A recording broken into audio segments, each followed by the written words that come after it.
Hi, and welcome to another episode of Colored Commentary, where this week we'll be talking about Loki, episode 4. And I gotta say, this is great. If you are afraid of spoilers, don't want to know what happened in this episode, haven't watched it yet, now's the time to leave. Still here? Okay. Because this episode, we're going to be talking about everything that happened. Like how Loki and Sylvie got saved because they started falling in love and made a huge Nexus event, which allowed the TVA to find them, which is crazy. Loki falling in love with herself. Who could imagine anything else? Then they get back to the TVA, they separate them, they put them in different cells. You can see the longing look in Loki's face. It was just so wonderful. He really does care about her. The first time he's ever been in love. Poor Sylvie. Probably for her too. Mobius talks to Ravonna Renslayer, the judge, and tries to get an interview to try to interrogate Sylvie. She doesn't allow it. First, he tries to get a chance to interrogate B20, who got attacked a couple of episodes ago by Sylvie and got her memories brought back to her, which was crazy. So Ravonna said that she was dead.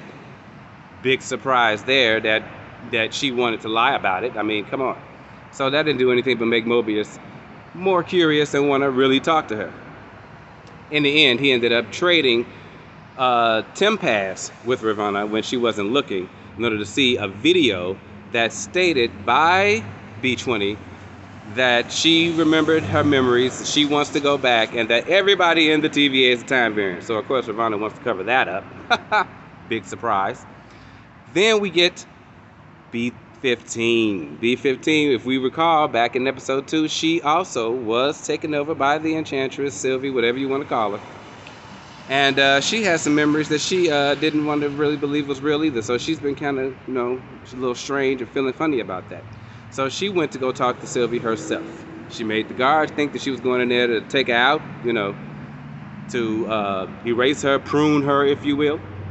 But that wasn't what happened. So instead, she took her back to the Roxxon timeline where they had originally had the falling out, and Sylvie bombed the timeline in the first place. And she asked her to show her again what she showed her, that it was so that she knew it wasn't a trick. And she did, and then she realized, okay, I need to help you because we all variants. I've been hard on variants, and I'm one of them. So they went back and set up a plan that was going to come to fruition a little later in the episode. In the meantime, whilst Mobius is busy doing his own little side investigating, trying to find out what's going on, what Ravonna is trying to hide. Also, at the beginning of the episode, Ravonna went in to see the timekeepers, so we saw them for the first time, the three guys sitting up on their thrones. They didn't show them saying anything or nothing that instance. But later on, when Ravonna decides that she's ready to take them all, and get them in there to be killed, pruned, if you will, by in front of the timekeepers, because that's what they wanted. They wanted everybody to be there so they could show the pruning of them. So she takes them in there by herself. They talk to the timekeepers. Of course, it doesn't go well. Both of the Lokis get smart-mouthed with them, as to be expected. But then, here comes B15 to save the day. She knocks those collars off their neck that Ravonna was using to keep them in place. And a fight ensues with the other security guards, the time cops, that's what I'm going to call them, the time cops. And, the fight ensued. It all went down really badly. Ravonna got her butt kicked real quick by Sylvie, and Loki had a bit of a time, but he took out the guards and then gave Sylvie her sword back because B15 got knocked out. I don't know how that happened, but anyway, she got knocked out. She wasn't a part of the fight.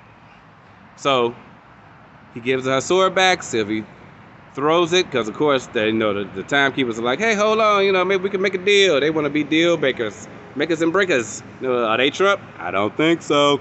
So she throws the sword, chops one of their heads off, only to find out that they are androids. What? Androids, yes.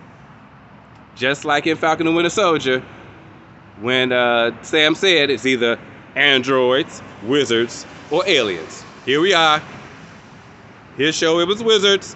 This show is androids. What do you know? And when she chopped the head off of the top middle timekeeper, it's interesting that the other two kind of laughed, and then they kind of went offline. Like their heads dropped, and then they went offline. It was kind of weird.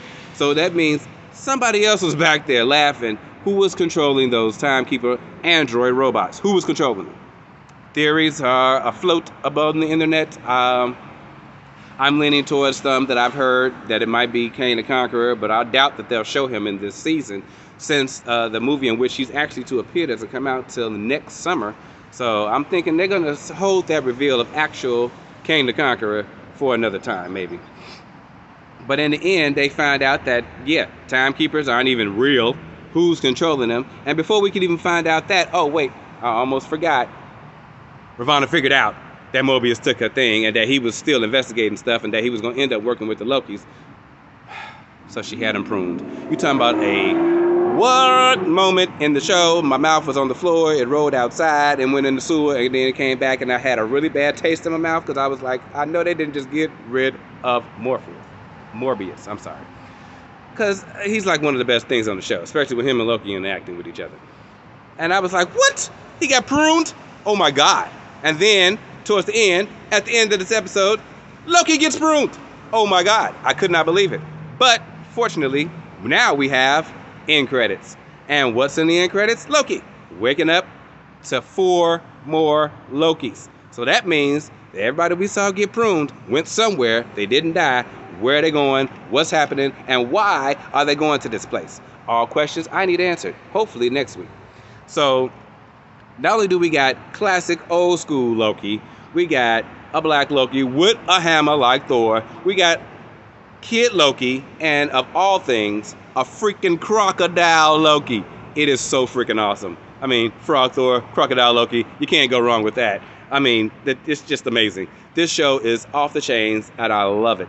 Next week, I can't wait to see what the heck is going to happen. They're going to definitely have to explain, probably going to get a backstory for Ravonna Renslayer, the judge, because Sylvie was like, tell me everything you know. And that's how the episode actually ended, you know, before the post-credits scene. So, yeah, she's got to tell her what's going on, why she wouldn't tell her why she was variant in the first place, what did she do to cause the Nexus event, and she got took as a child. That's how the episode started, with them taking Sylvie as a child. She was sitting there playing with the little toys on Asgard. What did she do? I don't know, but we need to find out.